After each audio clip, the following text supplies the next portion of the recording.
Good morning students, welcome everyone to my class. আমরা আজকে যে চ্যাপ্টারটি নিয়ে আলোচনা করব সেটি হলো ক্লাস 11-এর সান্দ্রতা ও পৃষ্ঠটান। সান্দ্রতা ও পৃষ্ঠটান, এটা ইংলিশে কি বলা হয়? Viscosity and surface tension. Viscosity and surface tension. এই চ্যাপ্টারটিতে কি নিয়ে আলোচনা করা হয় বা এই ভিসকোসিটি এবং সারফেস টেনশন কি সংক্রান্ত বিষয়? ভিসকোসিটি এবং সারফেস টেনশন হলো একটা তরল বা একটা গ্যাস যেটা প্রবাহিত হচ্ছে, তার বিভিন্ন ধর্ম, সে যাওয়ার সময় কোনো বাধা পাচ্ছে কিনা, তাকে কোনো পিছন দিয়ে কোনোভাবে টানা হচ্ছে কিনা, বা তার উপর কি বল কাজ করছে, এই সংক্রান্ত আলোচনা এই সান্দ্রতা আর পৃষ্ঠটানকে নিয়ে করা হয় এই চ্যাপ্টারটাতে। প্রবাহী কাকে বলা হয়? প্রথম কথা, সান্দ্রতা আর পৃষ্ঠটান দুটি হচ্ছে একটা প্রবাহীর ধর্ম। প্রবাহী কাকে বলা হয়? কে প্রবাহিত হতে পারে? কঠিন পদার্থ। মনে করো এই বোর্ডটা বা এই পেনটা, এটা কঠিন পদার্থ। এটা কি এক জায়গা থেকে অন্য জায়গায় প্রবাহিত হতে পারে? হতে পারে না, কারণ এটা কঠিন পদার্থ। প্রবাহী হচ্ছে দু প্রকার হতে পারে। তাহলে পদার্থের দুটি state, two states of matter প্রবাহী হতে পারে। সেটা হচ্ছে, একটা হচ্ছে তরল আর একটা হচ্ছে গ্যাসীয়। প্রবাহী দুরকম হতে পারে, একটা হচ্ছে তরল প্রবাহী আর একটা হচ্ছে গ্যাসীয় প্রবাহী। কিসের ভিত্তিতে? স্টেটের ভিত্তিতে। স্টেটের ভিত্তিতে যদি আমরা ভাগ করি তাহলে পাবো একটা তরল প্রবাহী আর একটি পাবো গ্যাসীয় প্রবাহী। এছাড়া প্রবাহীকে আরো দুটো ভাগে ভাগ করা হয়। সেটা হচ্ছে, একটা হচ্ছে ধারারেখ প্রবাহ,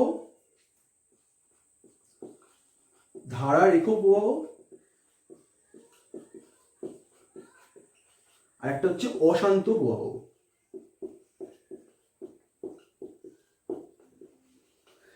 তাহলে তরল গ্যাসীয় দু ধরনের প্রবাহী হতে পারে, যারা এক জায়গা থেকে অন্য জায়গায় প্রবাহিত হতে পারে।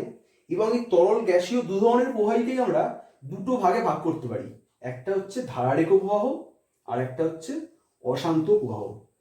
ধারারেখ প্রবাহ কাকে বলে? ধারারেখ প্রবাহের ডেফিনেশন কি দেওয়া হচ্ছে? যদি প্রবাহী কতগুলি সুসংবদ্ধ স্তরে প্রবাহিত হয় এবং বিভিন্ন কণার মধ্যে কোনো সংঘর্ষ না হয়, তবে ওই প্রবাহকে ত্বরিত বা ধারারেখ প্রবাহ বলা হয়। তাহলে কি বলছে? যদি প্রবাহী কতগুলি সুসংবদ্ধ স্তরে প্রবাহিত হয় এবং বিভিন্ন প্রবাহী কণার মধ্যে কোনো সংঘর্ষ না হয়, তবে ওই প্রবাহকে ত্বরিত বা ধারারেখ প্রবাহ বলা হয়। মনে করো একটা পাইপ লাইনের মধ্য দিয়ে জল যাচ্ছে। সেই পাইপ লাইনের মধ্যে জলগুলো যাচ্ছে, জলের যে প্রত্যেকটা লেয়ার আছে, প্রত্যেকটা লেয়ারে একটা নির্দিষ্ট স্পিড আছে এবং তারা একে অপরের সঙ্গে মিশছে না, পরস্পর নিজেদের মধ্যে একটা নির্দিষ্ট দূরত্ব বজায় রেখে তারা সামনের দিকে গতিশীল হচ্ছে। তাহলে এই যে বিভিন্ন স্তরগুলো একে অপরের সঙ্গে মিশছে না এবং একটা নির্দিষ্ট দূরত্ব একে অপরের থেকে বজায় রেখে তারা সামনের দিকে এগিয়ে চলেছে, এই ধরনের প্রবাহকে বলা হয় ধারারেখ প্রবাহ। তাহলে ধারারেখ প্রবাহ মানে কি? যেখানে তরল হোক বা গ্যাস হোক, তাদের বিভিন্ন স্তরগুলো একে অপরের সঙ্গে মিশে যাবে না, তারা পরস্পর সেপারেটলি আলাদাভাবে এগিয়ে চলেছে, এই ধরনের প্রবাহকে বলা হয় ধারারেখ প্রবাহ। আর অশান্ত প্রবাহ কি? ঠিক এর উল্টোটা। যেখানে এই এই বিভিন্ন স্তরের কণাগুলো, ধরো একটা জল পাইপলাইনের মধ্যে যাচ্ছে, সেখানে বিভিন্ন স্তরের কণাগুলো একে অপরের সঙ্গে মিশে যাচ্ছে, মানে তাদের বেগের মান বিভিন্ন দিকে চেঞ্জ হচ্ছে, কখনো এদিকে কখনো ওদিকে, একে অপরের সঙ্গে মিশে যাচ্ছে। এই ধরনের প্রবাহকে বলা হয় অশান্ত প্রবাহ। তাহলে এই চ্যাপ্টারে আমরা সান্দ্রতা ও পৃষ্ঠটানের কিছু বিষয় নিয়ে আলোচনা করব। এছাড়াও করবো কি আমরা, এছাড়াও কয়েকটা অঙ্ক, কিছু গাণিতিক সমস্যার সমাধান করব। আমরা দেখে নেব কিভাবে এই ধরনের এই চ্যাপ্টারের প্রশ্ন অঙ্কগুলো সমাধান করতে হয়। আর তোমরা আমার এই ভিডিওটা দেখার সঙ্গে সঙ্গে যদি দুয়ারী মজুমদার মাইতির ছায়া প্রকাশনীর ক্লাস 11-এর ফিজিক্স বইটা ফলো করো, তাহলে তোমাদের সুবিধা হবে, কারণ আমার এই ভিডিওটা ওই দুয়ারী মজুমদার মাইতির বইটি ফলো করেই বানানো। ঠিক আছে? তাহলে ধারারেখ প্রবাহ এবং অশান্ত প্রবাহ, যেখানে পরস্পর স্তরগুলো একে অপরের সাপেক্ষে এগিয়ে চলেছে, কেউ কারোর সঙ্গে মিশে যাচ্ছে না, তাকে বলা হয় ধারারেখ প্রবাহ। সংজ্ঞা দেওয়া হচ্ছে একরকম। আর অশান্ত প্রবাহের সংজ্ঞা কি দেওয়া হচ্ছে? যে প্রবাহীর কণাগুলি অনবরতই মিশ্রিত হয় এবং প্রবাহীর অভ্যন্তরে যে কোনো বিন্দুতে কণার বেগের মান ও অভিমুখ দুই দ্রুত এলোমেলোভাবে পরিবর্তিত হয়, সেই প্রবাহকে বিক্ষুব্ধ বা অশান্ত প্রবাহ বলা হয়। তাই কি বলছে? যেখানে প্রত্যেক মুহূর্তে বেগের দিকগুলো একে অপরের সঙ্গে চেঞ্জ হচ্ছে, একে অপরের দিকে মিশে যাচ্ছে এবং তারা একটা নির্দিষ্ট লাইন বরাবর যাচ্ছে না, বিশৃঙ্খলভাবে যাচ্ছে, এই ধরনের প্রবাহকে বলা হয় অশান্ত প্রবাহ। ধারারেখ প্রবাহের আরেক নাম কি? ধারারেখ প্রবাহের আরেক নাম হচ্ছে স্তরিত প্রবাহ। ধারারেখ প্রবাহ বলা হয় বা বলা হয় স্তরিত প্রবাহ, স্তরিত প্রবাহ। আর অশান্ত প্রবাহকে বলা হয় বিক্ষুব্ধ প্রবাহ। তাহলে দুটো নাম আছে, নাম দুটোর মধ্যে সিমিলারিটি আছে, বুঝতে পারছো তোমরা। অশান্ত প্রবাহ বিক্ষুব্ধ, মানে যে ক্ষুব্ধ হয়ে চলছে, একে অপরের সঙ্গে মিশে যাচ্ছে ক্রমশ। আর স্তরিত প্রবাহ হচ্ছে যে স্তর স্তর অনুযায়ী চলছে, কোনোভাবে একটা স্তরের সঙ্গে মিশে যাচ্ছে না। তাহলে এটাই হচ্ছে প্রবাহী দুটো ভাগ, তরল হোক বা গ্যাস হোক, তাকে আমরা দুভাবে ভাগ করতে পারি। একটা হচ্ছে ধারারেখ প্রবাহ বা স্তরিত প্রবাহ, আর একটা হচ্ছে অশান্ত প্রবাহ বা ক্ষুব্ধ প্রবাহ। আচ্ছা, এবার আমরা জেনে নেব সান্দ্রতা কাকে বলে। সান্দ্রতা বলতে কি বোঝায়? আমরা তো সান্দ্রতা পিছুটার এই চ্যাপ্টারটি নিয়ে আলোচনা করছি। সান্দ্রতা বলতে কি বোঝায়? সান্দ্রতা কি? মনে করো বাতাসের মধ্য দিয়ে একটা কোনো বস্তু পৃথিবীর অভিকর্ষের টানে ওপর থেকে নিচের দিকে পড়ছে। ধরো একটা গাছে আপেল ঝুলছিল, আপেলটা বোটা থেকে ছেড়ে গিয়ে অভিকর্ষের টানে উপর থেকে নিচের দিকে পড়ছে। তাহলে ও যখন অভিকর্ষের টানে ওপর থেকে নিচের দিকে পড়বে, তখন ওই আপেলটার চারপাশে থাকা বাতাসের স্তরগুলোকেও সঙ্গে নিয়ে পড়বে। ও তো একা পড়তে পারে না, ওর আশেপাশের বাতাসের স্তরগুলোকেও সঙ্গে নিয়ে পড়বে। কিন্তু শুধুমাত্র কি ওর আশেপাশের বাতাসের স্তরটাই পড়বে, তার পরের স্তরটা গিয়ে পড়বে না। অ্যাকচুয়ালি আমরা দেখতে পাই যখন আপেলটা উপর থেকে নিচের দিকে পড়ছে, তখন ওই আপেলের ঠিক পাশে থাকা স্তরটি ওর সঙ্গে ওই বেগে নিচের দিকে পড়ছে, তার পাশের স্তরটি আরেকটু কম বেগে নিচের দিকে পড়ছে, তার পাশের স্তরটি আরেকটু কম বেগে পড়ছে। এই ঘটনাটা কেন ঘটছে? কারণ যখনই আপেলটা পড়তে শুরু করলো, আপেলের সঙ্গে লাগোয়া স্তরটি যখন গতিশীল হলো, তখন তার পাশে থাকা আরেকটা স্তর ওই আপেলের লাগোয়া স্তরটিকে বাঁধা দেওয়ার চেষ্টা করলো। তার ফলে কি হলো, এই পাশে থাকা স্তরটা ওই তার পাশের স্তরটাকে টেনে নিচে নামিয়ে নিয়ে এলো। তাহলে এই যে একটা বাতাসের স্তর, একটা স্তরের সাপেক্ষে আরেকটা স্তরে একটা আপেক্ষিক গতি সৃষ্টি হচ্ছে। আপেলটা পড়ার দরুন বাতাসের যে বিভিন্ন স্তরগুলো ছিল, সেখানে বিভিন্ন স্তরের মধ্যে যে আপেক্ষিক গতির সৃষ্টি হলো এবং সেই আপেক্ষিক গতির বিরুদ্ধে স্তরগুলো একে অপরকে বাধা দেওয়ার চেষ্টা করছে, এই ঘটনাটাকে বলা হয় সান্দ্রতা। তাহলে তরলের দুটি ভিন্ন স্তরের মধ্যে কোনো আপেক্ষিক গতি থাকলে একটা স্তর আরেকটা স্তরের গতির বিরুদ্ধে বাধা দেওয়ার চেষ্টা করে, এই ঘটনাটাকে বলা হয় সান্দ্রতা।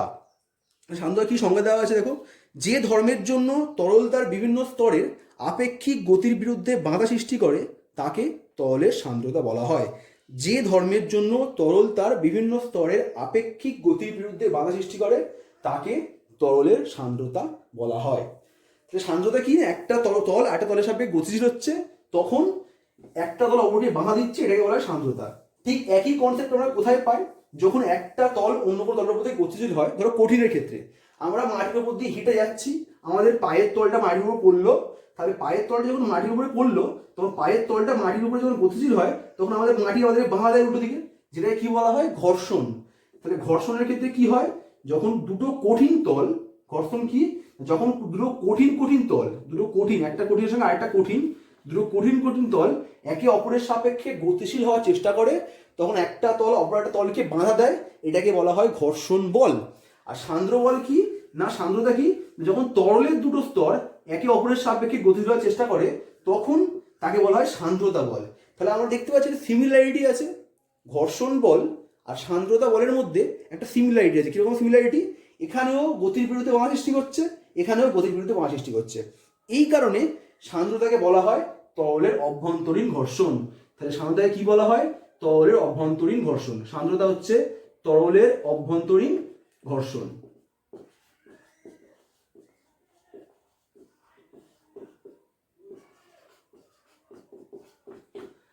সান্দ্রতা হলো তরলের অভ্যন্তরীণ ঘর্ষণ। তাহলে সিমিলারিটি কি? না, একটা তল আরেকটা তলের গতির বিরুদ্ধে বাধা সৃষ্টি করছে, তাই ঘর্ষণ আর সান্দ্রতাকে প্রায় তুল্য, একই রকম ভাবতে পারি আমরা, তাই সান্দ্রতাকে বলা হচ্ছে তরলের অভ্যন্তরীণ ঘর্ষণ।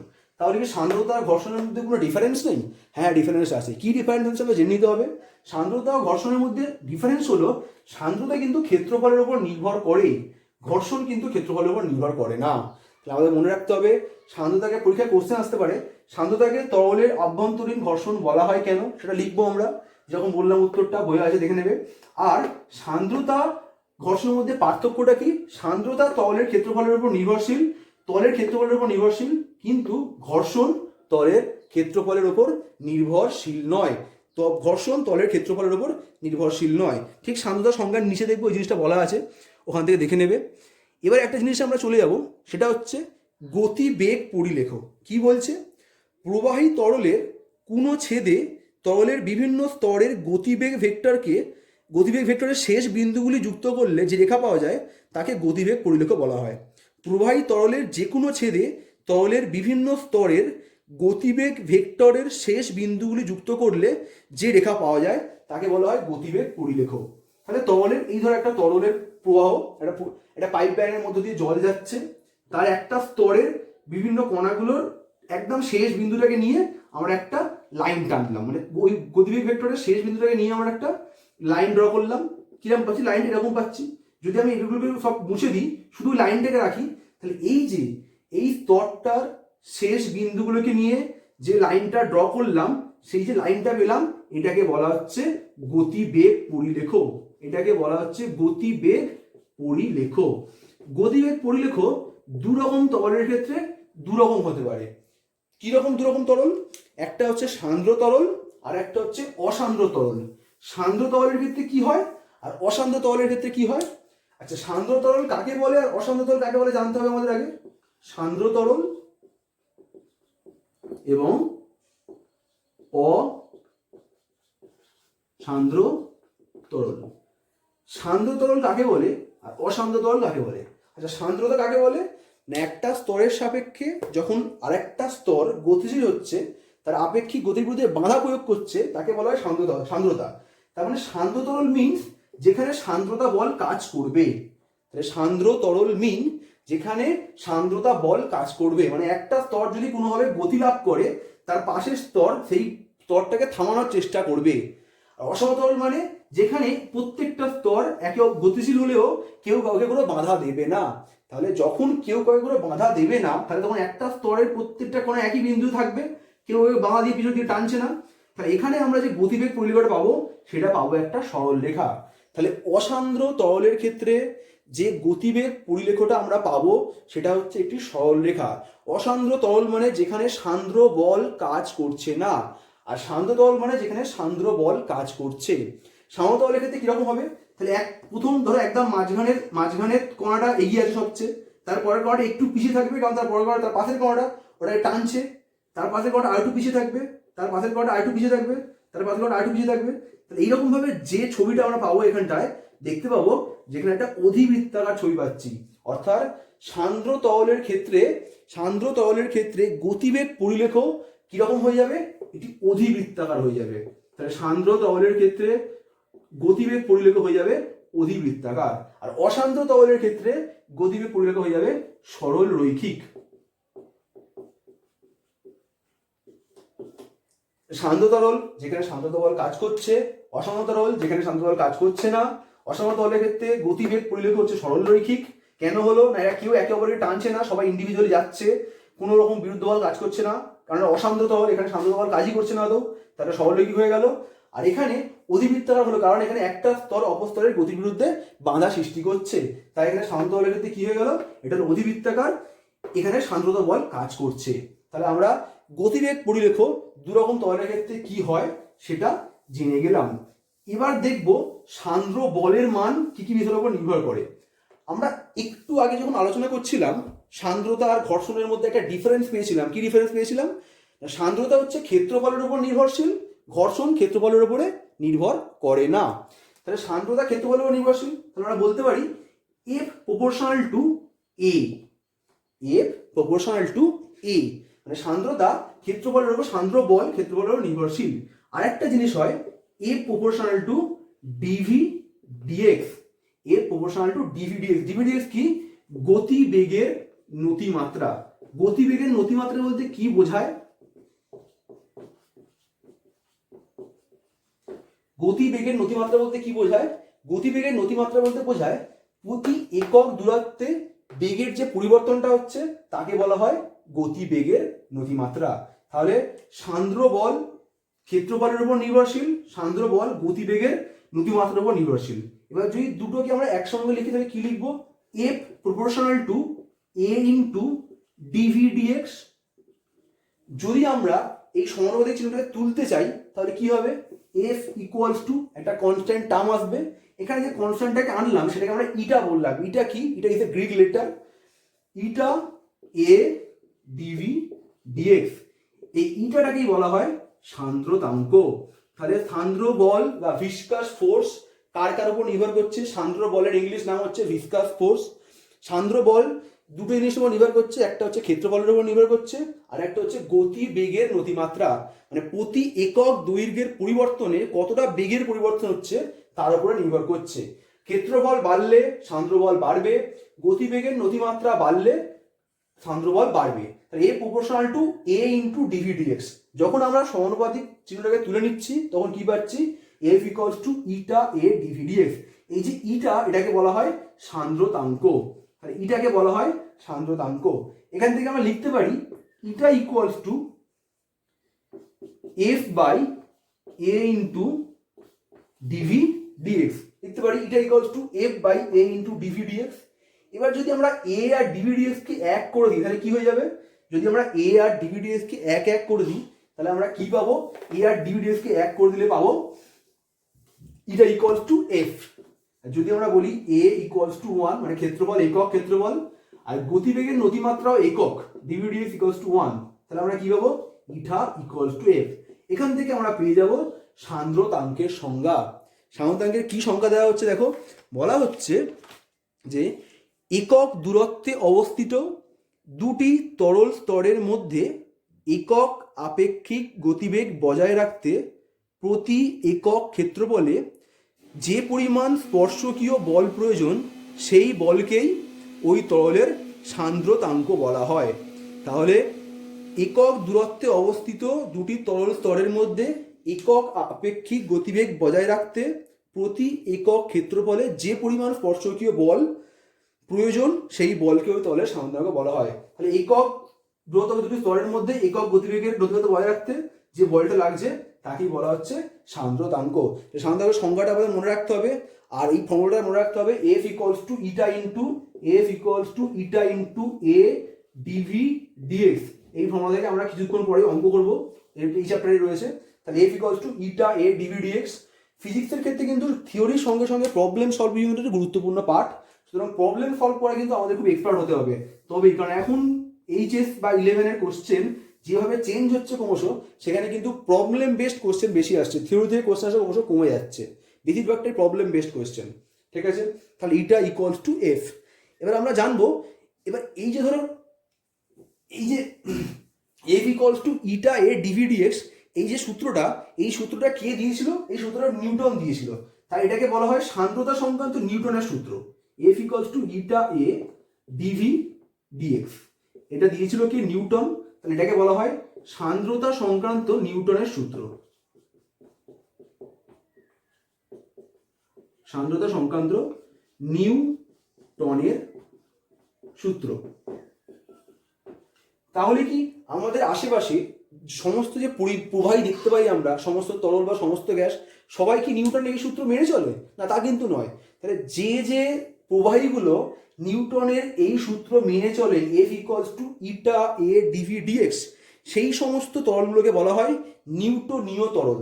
তাহলে যে সমস্ত তরল নিউটনের সূত্র F equals to eta A dv dx মেনে চলে, those are called Newtonian liquid.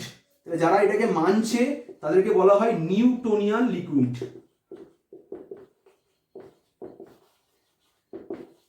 আর যারা এই সূত্রটাকে মানছে না, তাদের বলা হচ্ছে নিউটোনিয়ান লিকুইড। আর যারা মানছে না, they are called non Newtonian liquid, বা বলা হয় বাংলাতে অনিউটনীয় তরল, নন নিউটোনিয়ান লিকুইড। তাহলে নিউটোনিয়ান লিকুইড আর হচ্ছে নন নিউটোনিয়ান লিকুইড কার উপর বেস করে? সান্দ্র বল যে সংক্রান্ত নিউটনের যে সূত্র আছে, F equals to eta A dv dx. যেমন আমরা ছোটবেলা পড়েছিলাম ক্লাস 10-এ, ওহমীয় পরিবাহী, অহমীয় পরিবাহী। যারা ওহমের সূত্র মানে তাদেরকে বলা হয় ওহমীয় পরিবাহী, আর যারা ওহমের সূত্র মানে না তাদেরকে বলা হয় অহমীয় পরিবাহী। ঠিক একই রকম ভাবে যারা নিউটনের সূত্র মেনে চলছে, those are called Newtonian liquid, আর যারা নিউটনের সূত্র মেনে চলছে না, those are called non Newtonian liquid বা অনিউটনীয় তরল। সান্দ্রতাঙ্কের সংজ্ঞাটা আমরা করলাম। এবার সান্দ্রতাঙ্কের একক সম্বন্ধে একটু জেনে নেব। সান্দ্রতাঙ্কের একক কি হয়? সান্দ্রতাঙ্কের একক হয় দুরকম, ইটার একক, এসার একক আর সিজিএস একক।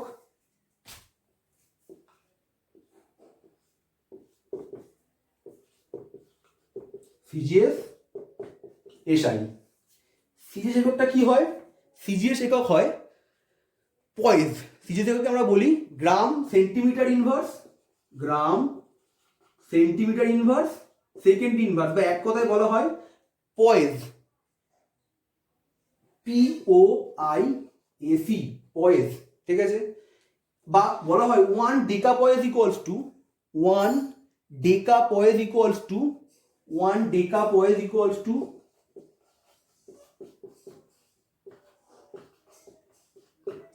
10 পয়েজ। 1 decapoise equals to 10 পয়েজ।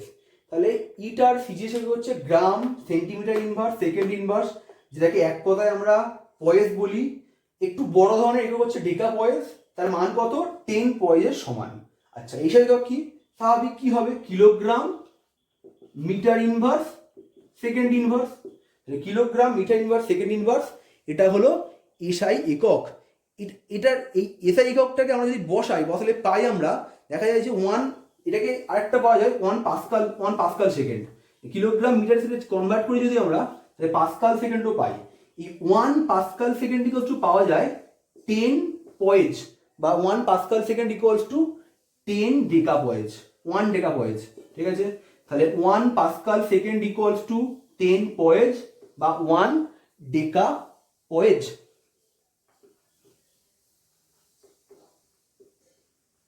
ঠিক আছে, তাহলে সান্দ্রতাঙ্কের দু রকমের একক হচ্ছে, একটা এসআই একক, একটা সিজিএস একক। সিজিএস এককটা কি হচ্ছে? Gram centimetre inverse second inverse, যেটাকে এক কথায় বলা হচ্ছে পয়েজ।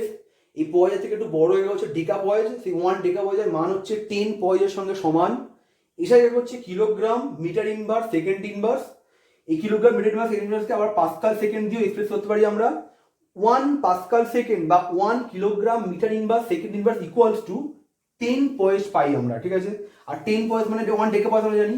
আমরা বলতে পারি, যদি বলে সান্দ্রতাঙ্কের এসআই একক এবং সিজিএস এককের মধ্যে সম্পর্ক কি, তাহলে কি হবে না 1 পাস্কাল সেকেন্ড ইকুয়ালস টু 10 পয়েজ বা 1 পাস্কাল সেকেন্ড ইকুয়ালস টু 10 ডেকাপয়েজ। তাহলে এই হলো সান্দ্রতাঙ্কের একক। এবারে এটার অনেক সময় সংজ্ঞা চায় যে 1 পয়েজের সংজ্ঞা দাও, 1 ডেকাপয়েজের সংজ্ঞা দাও। তাহলে কি হবে? ওই রকম ভাবে বলতে হবে, কোনো তরলের সান্দ্রতাঙ্ক 1 পয়েজ বলতে আমরা বুঝি ওই তরলের মধ্য দিয়ে যদি 1 সেমি দূরে অবস্থিত 1 সেন্টিমিটার স্কোয়ার ক্ষেত্রফলের দুটি স্তর নেওয়া হয়, তবে স্তর দুটির মধ্যে 1 সেন্টিমিটার পার সেকেন্ড আপেক্ষিক গতিবেগ বজায় রাখতে 1 ডাইন বলের প্রয়োজন হয়। তাহলে কোনো তরলের সান্দ্রতাঙ্ক 1 পয়েজ বলতে কি বোঝায়? 1 নম্বরের কোশ্চেন, আর পরীক্ষায় 2 নম্বরের কোশ্চেন আসতে পারে। কোনো তরলের সান্দ্রতাঙ্ক 1 পয়েজ বলতে কি বোঝায়? কি বোঝায় না, কোনো তরলের সান্দ্রতাঙ্ক 1 পয়েজ বলতে বোঝায় ওই তরলের মধ্যে 1 সেন্টিমিটার দূরে অবস্থিত 1 সেন্টিমিটার স্কোয়ার ক্ষেত্রফলের দুটি স্তর নেওয়া হয়, তবে স্তর দুটির মধ্যে 1 সেন্টিমিটার পার সেকেন্ড আপেক্ষিক গতিবেগ বজায় রাখতে 1 ডাইন বলের প্রয়োজন হয়।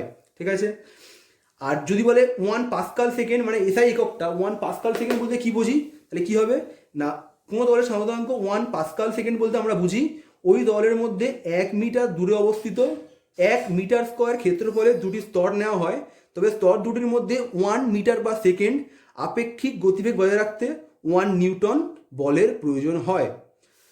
তাহলে সান্দ্রতাঙ্কের একক পেয়ে গেলাম। সান্দ্রতাঙ্ক এককগুলোর সংখ্যা সাধারণত পরীক্ষায় রেয়ার আসে, তবু আমরা করে রাখবো সিজিএস একক পয়েজ কাকে বলা হয়, 1 পয়েজের সংজ্ঞা দাও, বা 1 পয়েজ বলতে কি বুঝি, আর 1 পাস্কাল সেকেন্ড বলতে কি বুঝি, বা 1 পাস্কাল সেকেন্ডের সংজ্ঞা দাও। তাহলে সেটা আমরা করে নেব। এবার হচ্ছে তারপর সান্দ্রতাঙ্কের মাত্রা। একক যেমন করলাম তার মাত্রাটা গুরুত্বপূর্ণ। এমনিতে আমাদের এই ক্লাস 11-এর ফার্স্ট চ্যাপ্টারে প্রচুর মাত্রা একসঙ্গে চার্ট করে দেওয়া আছে, সেখান থেকে কিন্তু আমাদের প্রায় সমস্ত মাত্রা মুখস্থ রাখতে হবে। ইন্ডিভিজুয়ালি প্রত্যেকটার মাত্রা আমরা মুখস্থ রাখবো। ইটা বা সান্দ্রতাঙ্কের মাত্রা কি, যেটা সান্দ্রতাঙ্কের মাত্রা হচ্ছে M L inverse T inverse. আমাদের কিন্তু এটা মুখস্থ করে রাখতে হবে। কিভাবে আসছে, ইটা ইকুয়াল টু কি পেয়েছিলাম আমরা, F by A into dv dx. তাহলে এফ এর মাত্রা বসাবো, এ এর মাত্রা বসাবো, ডিভি ডিএক্স এর মাত্রা বসাবো, বসালে পেয়ে যাবো M L inverse T inverse. তাহলে ইটা বা সান্দ্রতাঙ্কের মাত্রা হচ্ছে M L inverse T inverse. এবারে এই সান্দ্রতাঙ্ক কার কার উপর নির্ভর করে, বা সান্দ্রতাঙ্কের উপর কি কি জিনিস সান্দ্রতাঙ্ক কি কি জিনিসের উপর নির্ভরশীল সেটা আমরা জানবো। তাহলে সান্দ্রতাঙ্ক কি পেলাম আমরা না, একক দূরত্বে অবস্থিত দুটি তরল স্তরের মধ্যে একক আপেক্ষিক গতিবেগ বজায় রাখতে প্রতি একক ক্ষেত্রফলে যে পরিমাণ স্পর্শকীয় বল প্রয়োজন সেই বলকেই বলা হয় তরলের সান্দ্রতাঙ্ক। এই সান্দ্রতাঙ্ক দুটো জিনিসের উপর নির্ভরশীল, একটা হচ্ছে চাপ আর একটা হচ্ছে উষ্ণতা। চাপের উপর কিভাবে নির্ভরশীল না, বলছে যে সাধারণত চাপ বাড়ালে তরলের সান্দ্রতা বাড়ে। যেসব তরলের সান্দ্রতা কম তাদের ক্ষেত্রে এই বৃদ্ধিও কম, যেসব তরলের সান্দ্রতা বেশি চাপ বাড়ালে তাদের সান্দ্রতা দ্রুত হারে বাড়ে। তবে জলের আচরণের উল্টো, এক্ষেত্রে চাপ বাড়ালে সান্দ্রতা কমে। মানে সাধারণত কি দেখা যাচ্ছে যে চাপ বাড়ালে তরলের সান্দ্রতা বাড়ছে, ব্যতিক্রম একটা কি, ব্যতিক্রম জল। জল কিন্তু এই ফর্মুলা মেনে চলছে না। তাহলে কি হচ্ছে, চাপ যত বাড়বে তত সান্দ্রতা বল বাড়বে। তাহলে চাপের উপর নির্ভরশীল কিরকম, চাপ যদি বাড়ে তাহলে সান্দ্রতা বলটাও বাড়বে। ঠিক আছে, আরেকটা হচ্ছে উষ্ণতার উপর নির্ভরশীল। কি বলছে, সাধারণত তাপমাত্রা বাড়লে সান্দ্রতা কমে। তরল সান্দ্রতা ও তাপমাত্রার সম্পর্কটি খুবই জটিল। সেটা কিরকম, একটা সূত্র দেওয়া আছে, ইটা টি ইকুয়ালস টু, মানে কিভাবে নির্ভর করে, eta T equals to A by B plus 1 plus BT 1 plus B into T whole to the power C. আমরা এখানে দেখতেই পাচ্ছি যে টিটা নিচের দিকে আছে, টিটা নিচে থাকা মানে কি, টি যত বাড়বে তত এটা কমবে। তাহলে চাপের সঙ্গে উষ্ণতার সঙ্গে সম্পর্কটা কিরকম, উষ্ণতার সঙ্গে সম্পর্কটা হচ্ছে ব্যস্তানুপাতিক। তাহলে উষ্ণতা বাড়লে সান্দ্রতা কমবে, উষ্ণতা বাড়লে সান্দ্রতা হচ্ছে কমবে। তাহলে সান্দ্রতা দুটো জিনিসের উপর নির্ভরশীল, একটা হচ্ছে চাপ আর একটা হচ্ছে উষ্ণতা। চাপ বাড়লে সান্দ্রতা বল বাড়বে, ব্যতিক্রম একটা আছে, ব্যতিক্রম হচ্ছে জল। আর উষ্ণতা বাড়লে সান্দ্রতা বাড়বে কমবে, এটা উল্টো। ঠিক আছে, ব্যস্তানুপাতিক সম্পর্ক। এখানে সম্পর্কটা কিরকম, একটা সূত্র দেওয়া আছে, eta T equals to A by 1 plus BT whole to the power C. তাহলে গ্যাসের ক্ষেত্রে তাপমাত্রা বাড়লে গ্যাসের সান্দ্রতা বাড়ে, এই আচরণ ঠিক তরলের বিপরীত। এখানেও একটা ব্যতিক্রম দেওয়া রয়েছে, যে সাধারণত আমরা বলছি যে সান্দ্রতা উষ্ণতা যদি বাড়ে তাহলে সান্দ্রতা কমে, কিন্তু গ্যাস এই জিনিসটা মেনে চলে না। মানে গ্যাসের ক্ষেত্রে আমরা একটা ব্যতিক্রমী ধর্ম দেখতে পাই। কি দেখতে পাই না, গ্যাসের ক্ষেত্রে তাপমাত্রা বাড়লে গ্যাসের সান্দ্রতা বাড়ে, এই আচরণ তরলের বিপরীত। তাহলে তরলও প্রবাহ গ্যাসও প্রবাহ, কিন্তু তরলের ক্ষেত্রে যে প্রবাহটা, যে ধর্মটা দেখতে পাচ্ছি সেই ধর্মটা আমরা গ্যাসের ক্ষেত্রে দেখতে পাচ্ছি না। এই জিনিসগুলো আন্ডারলাইন করে আগে বই ভালো করে মনে রাখতে হবে। ব্যতিক্রমগুলো কোনগুলো, চাপের ক্ষেত্রে কি দেখলাম, চাপ বাড়লে সান্দ্রতা বল বাড়ছে, ব্যতিক্রমকে জলের ক্ষেত্রে হয় না। এমনি উষ্ণতা বাড়লে সান্দ্রতা বল কমছে, কিন্তু গ্যাসের ক্ষেত্রে আবার উল্টো, চাপ বাড়লে উষ্ণতা বাড়ালে সান্দ্রতা বল বেড়ে যাচ্ছে। তাহলে এই ডিফারেন্সটা আমাকে মনে রাখতে হবে। তাহলে এই হলো সান্দ্রতা সংক্রান্ত পড়াশোনা। এবারে আমরা একটা দুটো জিনিস নিয়ে আলোচনা চলে যাবো, সেটা হচ্ছে সন্ধি বেগ আর রেনল্ডস সংখ্যা। সন্ধি বেগ আর রেনল্ডস সংখ্যা কাকে বলে, দেখো কি বলছে, কোনো প্রবাহের বেগ একটি নির্দিষ্ট সীমা ছাড়িয়ে না যাওয়া পর্যন্ত প্রবাহ ধারারেখ থাকে। তাহলে এই যে আমরা একটা কথা বলছিলাম এতক্ষণ, ধারারেখ প্রবাহ অশান্ত প্রবাহ। তাহলে প্রবাহ কি যখন তখন ধারারেখ থাকে, যখন তখন অশান্ত থাকে, তা কিন্তু নয়। যখন মনে করে একটা পাইপের মধ্য দিয়ে জল খুব স্লোলি যাচ্ছে, খুব ধীরে ধীরে যাচ্ছে, তখন কিন্তু প্রত্যেকটা স্তর একে অপরের সাপেক্ষে এক নির্দিষ্ট দূরত্ব বজায় রাখবে এবং কেউ কারোর সঙ্গে মিশবে না। দেখা যায় একটা নির্দিষ্ট বেগ অতিক্রম করার পরে, এই বিভিন্ন স্তরের কণাগুলো একে অপরের সঙ্গে মিশে যাচ্ছে। এই যে বেগটা অতিক্রম করার ফলে, যে বেগটা অতিক্রম করার পরে ধারারেখ থেকে প্রবাহটা অশান্ত হয়ে গেল, যে বেগটা অতিক্রম করার পরে ধারারেখ থেকে প্রবাহটা অশান্ত প্রবাহ হয়ে গেল, সেই বেগটাকে বলা হয় সন্ধি বেগ। তার মানে যখন বেগ কম থাকে একটা প্রবাহীর, সে কিন্তু একে অপরের সাপেক্ষে দূরত্ব ঠিকঠাক বজায় রাখে এবং একটা নির্দিষ্ট বেগ নিয়ে একটা নির্দিষ্ট দিকে গতিশীল হয়, তখন কিন্তু তার কোনো রকম দ্বিচারিতা দেখতে পাই না, মানে একে অপরের সঙ্গে মিশে যাচ্ছে যখন দেখতে পাই না আমরা, তাহলে তখন সে ধারারেখ প্রবাহ থাকে। কিন্তু যদি ওই প্রবাহটার বেগ একটা নির্দিষ্ট বেগকে অতিক্রম করে যায়, তখন দেখা যাবে সে আর ধারারেখ থাকতে পারছে না, সে অশান্ত হয়ে উঠেছে। তাহলে যে বেগকে অতিক্রম করার পরে ধারারেখ প্রবাহ অশান্ত প্রবাহ হয়ে ওঠে, সেই বেগটাকে বলা হয় সন্ধি বেগ। সন্ধি বেগ কাকে বলে, সংজ্ঞা কি বলছে, প্রবাহের বেগ একটি নির্দিষ্ট সীমা ছাড়িয়ে না যাওয়া পর্যন্ত প্রবাহ ধারারেখ থাকে, ওই সীমা অতিক্রান্ত হলে প্রবাহ অশান্ত হয়ে পড়ে। বেগের ওই সর্বোচ্চ সীমাকে সন্ধি বেগ বা ক্রান্তিক বেগ বলা হয়। এই সন্ধি বেগ তিনটে জিনিসের উপর নির্ভরশীল। কি কি, সন্ধি বেগ হচ্ছে সান্দ্রতাকে সমানুপাতিক। সন্ধি বেগকে আমরা ভিসি দিয়ে প্রকাশ করতে পারি। উই ক্যান এক্সপ্রেস সন্ধি বেগ as VC. VC is proportional to eta, VC is proportional to eta, VC is inversely proportional to inversely proportional to rho মানে তরলের ঘনত্ব, আর VC is inversely proportional to প্রবাহী দৈর্ঘ্য L. VC is inversely proportional to প্রবাহ খাতের দৈর্ঘ্য বা প্রবাহী দৈর্ঘ্য। তাহলে সন্ধি বেগ যে ভিসি, যেটা অতিক্রম করলে একটা ধারারেখ প্রবাহ অশান্ত প্রবাহ হয়ে যাবে, সেই সন্ধি বেগটা তিনটে জিনিসের উপর নির্ভরশীল। কি কি? একটা হচ্ছে ইটার উপর নির্ভরশীল, একটা হচ্ছে 1/ρ মানে তরলের ঘনত্বের উপর নির্ভরশীল, আর একটা হচ্ছে তরলের দৈর্ঘ্যের উপর নির্ভরশীল। ঠিক আছে, VC proportional to eta, VC proportional to 1/ρ, VC proportional to 1/l। তিনটেকে যদি একসঙ্গে লিখি আমরা কি পাবো? VC proportional to eta by rho L. এবার যদি আমরা এখান থেকে সমপদ্ধি চিহ্নটা তুলি তাহলে কি পাবো? ভিসি ইকুয়ালস টু, আমরা এখানে ধ্রুবকটা আনছি যেটাকে আর বলছি, R into eta by rho L. VC equals to R by eta R into eta by rho L. এই যে আরটা আমরা ধ্রুবক আনলাম এখানটায়, এটাকে বলা হয় রেনল্ড নাম্বার বা রেনল্ড সংখ্যা। তাহলে আমরা সন্ধিবেগের ধারণাটা কি পেলাম?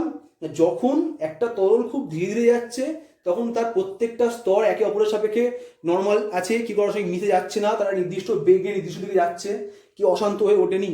কিন্তু একটা নির্দিষ্ট বেগ অতিক্রম করার পরে দেখা যায় যে তারা অশান্ত হয়ে উঠছে।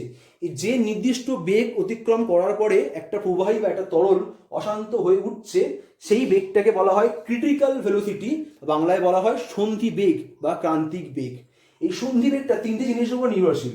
ভিসি প্রপোর্শনাল টু ইটা সান্দ্রাঙ্কের উপর নির্ভরশীল, ভিসি প্রপোর্শনাল টু 1/ρ তার মানে তরলের ঘনত্বের সঙ্গে ব্যস্তানুপাতিক, ভিসি প্রপোর্শনাল টু 1/l প্রবাহী দৈর্ঘ্যের সঙ্গে ব্যস্তানুপাতিক।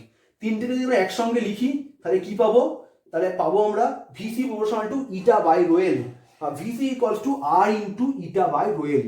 এখানে ধ্রুবক আরটাকে আনছি, এটাকে বলা হয় রেনল্ড নাম্বার, এটাকে বলা হয় রেনল্ডস নাম্বার বা রেনল্ড সংখ্যা। তাহলে রেনল্ড সংখ্যা কাকে বলা হয়? এই আরটাকে বলা হয় রেনল্ড সংখ্যা।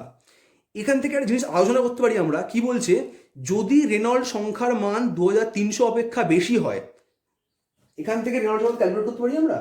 আর ইকুয়ালস টু কি লিখতে পারি? Vc into rho L by ইটা।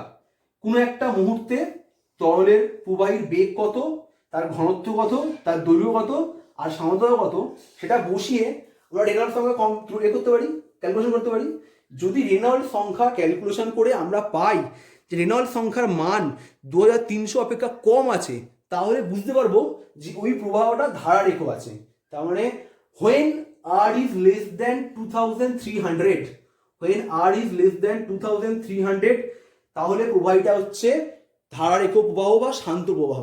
কিন্তু যখন আর এর মানটা 2300 থেকে বেশি হয়ে যাবে, আমরা R equals to V rho L by eta এই মানটা বসে যদি পাই আমরা আর গ্রেটার দেন 2300, তাহলে কিন্তু আমরা বলবো ওই প্রবাহটা হয়ে গেছে অশান্ত প্রবাহ বা বিক্ষুব্ধ প্রবাহ। তাহলে 2300 থেকে কম হলে আমরা পাবো শান্ত প্রবাহ, আর 2300 থেকে বেশি হলে আমরা পাবো অশান্ত প্রবাহ।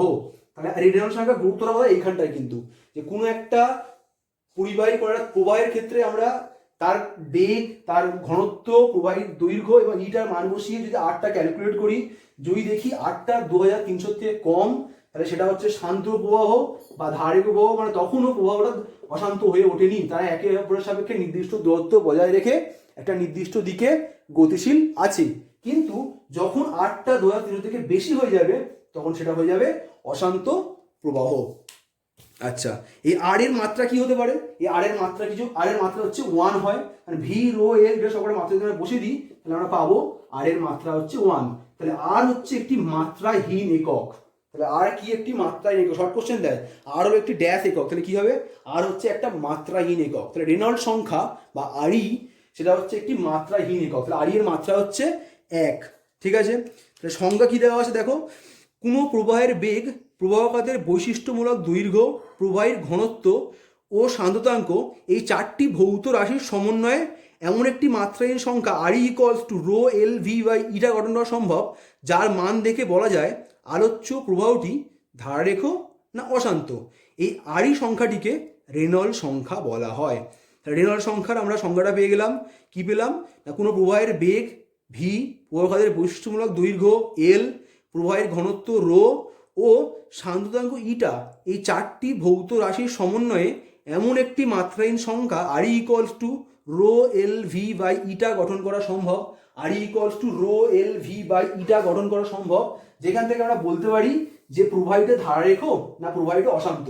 যদি 2/3 থেকে কম হয় তাহলে শান্ত, যদি 2/3 থেকে বেশি হয় তাহলে অশান্ত। Rho L V by eta এটাতে ক্যালকুলেট করতে পারি। এই আর ইটাকে বলা হচ্ছে রেনল্ড নাম্বার বা রেনল্ড সংখ্যা। তাহলে আজকের আমরা কি কি নিয়ে আলোচনা করলাম? আমরা আজকে যে যে বিষয়গুলো নিয়ে আলোচনা করলাম সেটা হচ্ছে, প্রথম কথা, প্রবাহী কি কি নিয়ে হয়। কঠিন পদার্থ এক জায়গা থেকে অন্য জায়গায় প্রবাহিত হতে পারে না, তাহলে কঠিন পদার্থকে আমরা প্রবাহী বলতে পারবো না। তাহলে প্রবাহী কারা কারা হতে পারে? প্রবাহী হতে পারে শুধুমাত্র গ্যাস আর তরল, কারণ গ্যাস এক জায়গা থেকে অন্য জায়গায় প্রবাহিত হতে পারে আর তরল এক জায়গা থেকে অন্য জায়গায় প্রবাহিত হতে পারে। তাহলে প্রবাহী আমরা যদি স্টেট অনুযায়ী ভাবি তাহলে প্রবাহী হচ্ছে দুরকম, একটা হচ্ছে তরল আর একটা হচ্ছে গ্যাসীয়। তরল প্রবাহী হতে পারে, গ্যাসীয় প্রবাহী হতে পারে।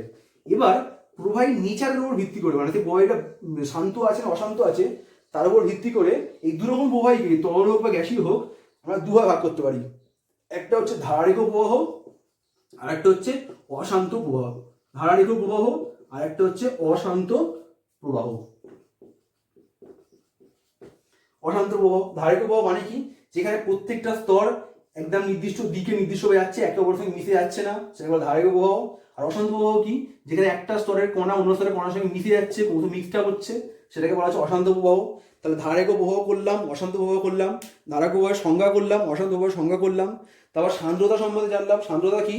কোনো একটা বাতাসের স্তরের মধ্যে দিয়ে বা কোনো তরলের মধ্যে দিয়ে যখন কোনো একটা বস্তু পতনশীল হচ্ছে তখন তার চারপাশের যে স্তরগুলো পতনশীল হচ্ছে সেই স্তরগুলোকে তার পাশের স্তরগুলো বাধা দেয়। মানে কোনো একটি প্রবাহীর মধ্যে কোনো একটি স্তরের আপেক্ষিক গতির বিরুদ্ধে অন্য স্তরগুলো বাধা সৃষ্টি করে, এটাকে বলা হয় সান্দ্রতা। সান্দ্রতার পরে আমরা গতিবেগ পরিলেখ সম্বন্ধে জানলাম। দু ধরনের তরলের ক্ষেত্রে হতে পারে, একটা হচ্ছে সান্দ্র তরল, মানে যেখানে সান্দ্রতা কাজ করছে, আর একটা হচ্ছে অসান্দ্র তরল।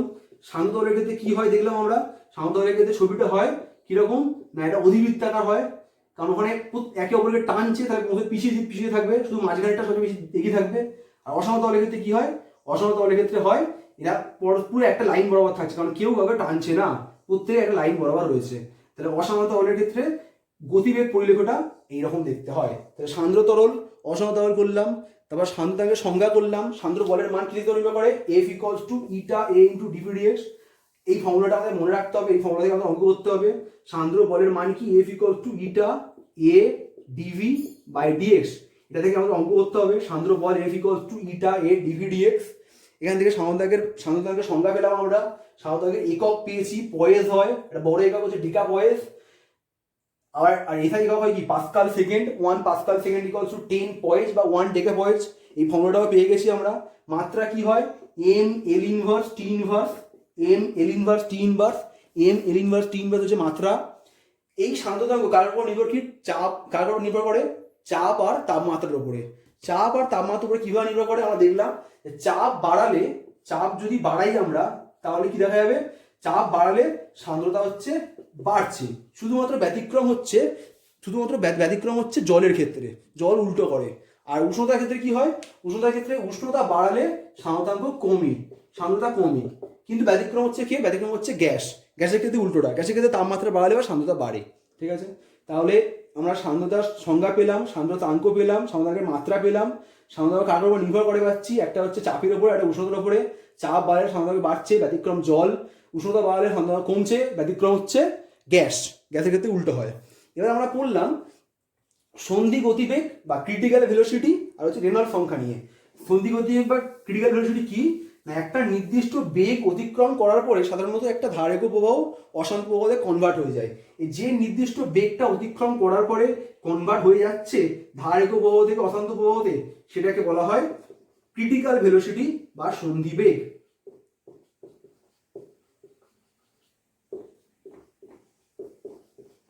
সেটাকে বলা হয় ক্রিটিক্যাল ভেলোসিটি বা সন্ধি বেগ।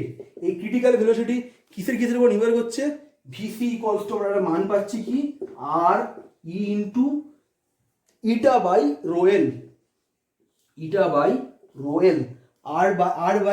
আর into eta by rho L. R E C দিয়ে প্রকাশ করা এটাকে Reynold number, REC into eta by rho. এটাও কিন্তু আমাদের লাগবে অঙ্ক করার জন্য, আমাদের মনে রাখতে হবে।